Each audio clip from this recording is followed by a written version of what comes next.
Christmas in Portugal means only one thing: cod on the table. Hi, my name is Bruno, and while there's allegedly over 1,000 ways to cook cod, this one is the one you want to make this year. It's indulging, comforting, and a little over the top. Just like the holidays, really. And while it won't make your relatives less annoying, it might distract them for a bit. Let's do it. Let's dive straight into our star ingredients. If you already desalted your codfish, great, you're ahead of the game.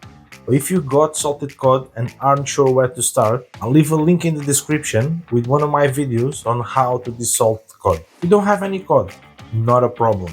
Halibut or snapper will work beautifully too. Just look for a firm, meaty fish that holds its shape when cooked. Today, for convenience, I'm using frozen prawns. Because who doesn't love a good time saver? Thaw the prawns overnight in the fridge, pat them dry, and season them with a sprinkle of salt, dash of paprika, and a touch of garlic powder. Give them a saute in a very hot pan with a drizzle of olive oil, just until they turn pink, while we're trying to add some crispy texture on the outside. Simple, quick, and full of flavor. Frozen prawns are a lifesaver during busy holidays. No peeling, no deveining, no mess. Honestly, it's the kitchen hack I wish I'd embraced years ago. Now for the cod. In a separate pot, get the water boiling with some garlic and onion and a small pinch of salt. Add the cod in the water, and when it boils again, turn the heat off, and after 10 minutes, remove it from the water, letting it cool slightly and shredding it into chunks, making sure there is no bones or skin left. And once both proteins are ready, we'll set them aside. This will be the heart of our dish, so we want them perfectly cooked. Juicy prawn and flaky cod ready to shine. Time to turn our humble bread into something magical. Take 3 slices of old bread, because in this house nothing goes to waste, and soak them in some milk and the cooking cod liquid. Let it sit until it's soft and pliable, then mash into a smooth paste. This step is like giving bread a second life, transforming it from yesterday's leftovers into today's showstopper. Got some fresh bread instead? Slice it and leave it out overnight to dry a little. It will absorb the liquids much better. It works best when it's slightly stale, like me before my morning coffee. Heat some olive oil in a pan, then add 2 onions that we diced earlier in the food processor. Cook them in medium heat until dark and golden.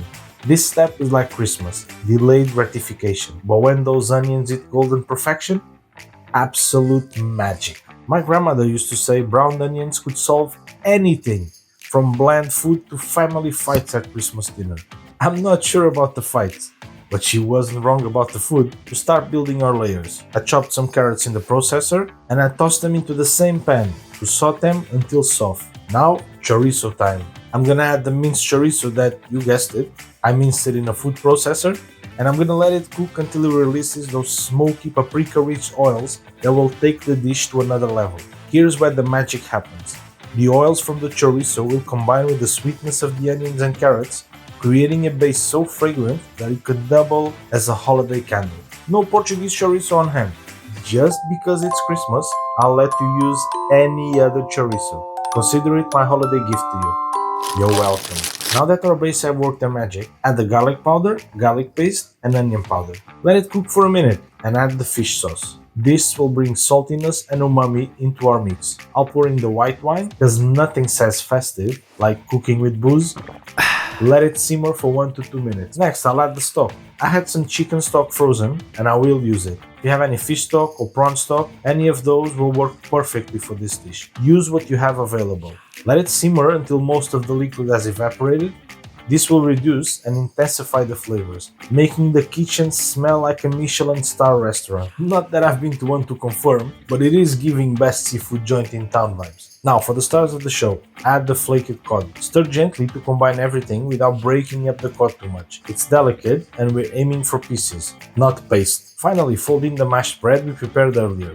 I know it doesn't look like much, but trust me, this is one of the secret weapons. This bread will soak up all those incredible flavors, binding everything together into a hearty, luxurious feeling. If your mixture looks a little dry, add a splash more stock, keep it moist, but not soupy.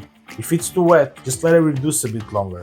The perfect consistency is thick and spoonable. Once everything is beautifully combined, let's spread it in our baking tray, making sure it's nice and level reaching all corners of the dish. Now it's time for the creamy star of the show, our sauce. Start by melting some butter in a saucepan over medium heat till it begins to brown slightly. This adds a nutty depth that elevates the entire dish. Once the butter is brown, whisk in the flour.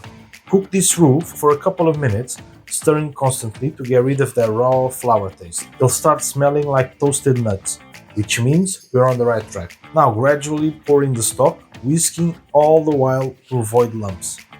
Keep stirring until the sauce thickens. When it reaches this perfect consistency, stir in the grated mozzarella and taste and adjust with salt and pepper to taste. The cheese will add creaminess and will make this sauce unforgettable. We're gonna add our bechamel to our tray and then top it up with all our prawns, making sure they're all across the tray. We want to ensure that everyone will be served some prawns on every piece. We don't want to start a war at the table. Now let's add a layer of crispy magic to this dish. Heat up a skillet with a little bit of olive oil and lay your slices of prosciutto flat in the pan and cook them for about 1 to 2 minutes on each side, just until they're golden and crispy.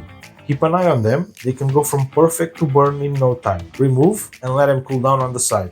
Once it's cooled down, layer them over on the tray, covering the surface evenly. This will add a smoky, salty crunch that's going to elevate every bite. If you can't find prosciutto, thinly sliced bacon will work great as a substitute. Just crisp it up the same way and enjoy that extra pop of flavor.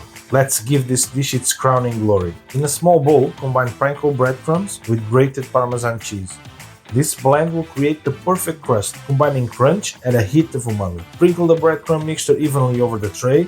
Be generous, you want every bite to have that satisfying crunch. And if you're feeling fancy, drizzle a little olive oil on the top to help it turn perfectly golden in the oven. My uncle always said the topping was the best part.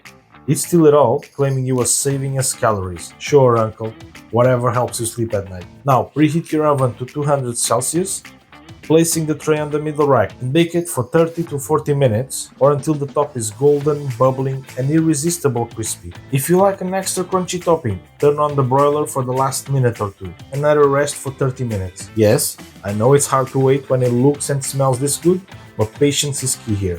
Letting it rest helps everything set so it slices beautifully. My grandmother used to say, the 30 minutes of waiting were a test of character. It separates the civilized from the savages. Yes, we were savages. Actually, we still are. Each serving is layered with creamy sauce, smoky cod, juicy prawn, and that crunchy breadcrumb topping. It's like Christmas in every bite. Are you the kind of person who dives straight into the crispy edges or start with the creamy middle?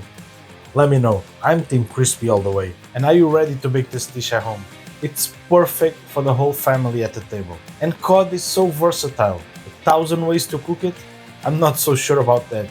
But in this video here, I will give you one more way that is perfect for any occasion. Don't forget to like and subscribe, and I'll see you there. Bye!